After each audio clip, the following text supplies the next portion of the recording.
The night before the river water vanished, half of Wu village woke up in the dark with their eyes open and their bodies locked in place.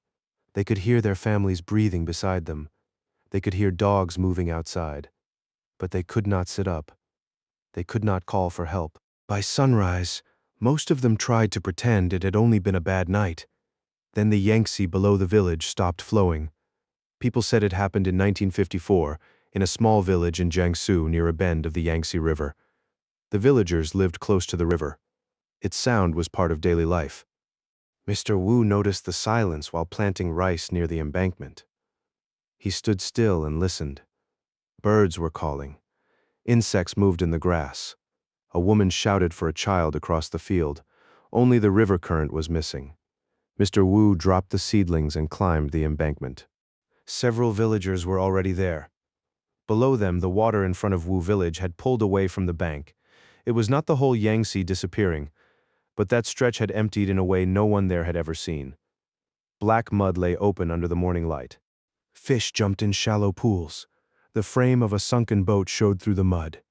For a while, no one went down.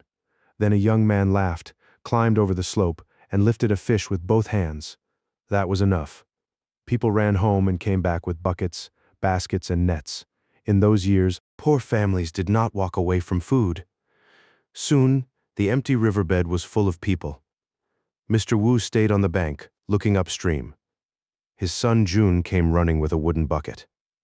Mr. Wu took it from him before he reached the slope. "Stay here," he said. Jun looked at the others. "But everyone is going." Mr. Wu kept his eyes upstream. "That is why you stay." He was thinking about a story his grandfather had told him.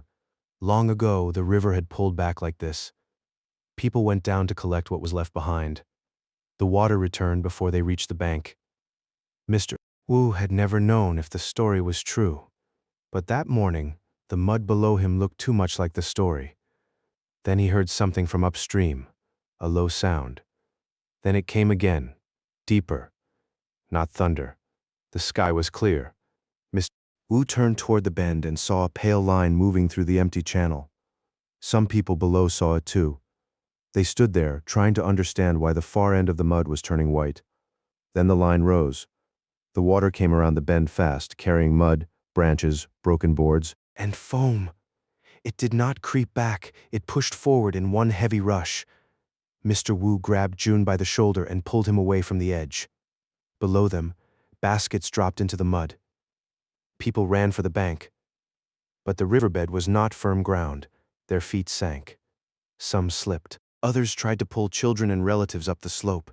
The water reached them before the shouting became clear. A few minutes later, the river was full again. The current passed Wu village with the same steady movement it had made every day before. The mud was covered. The fish were gone. The baskets were gone. The footprints were gone. And many of the people who had climbed down never made it back to the bank. Afterward, some said something upstream must have blocked the water for a short time. Some said the story grew each time it was retold. Some refused to talk about it at all. Mr. Wu never argued. What stayed with him was the night before, the open eyes, the locked bodies, and the whole village lying still until morning. No one in Wu village ever agreed on what that night meant.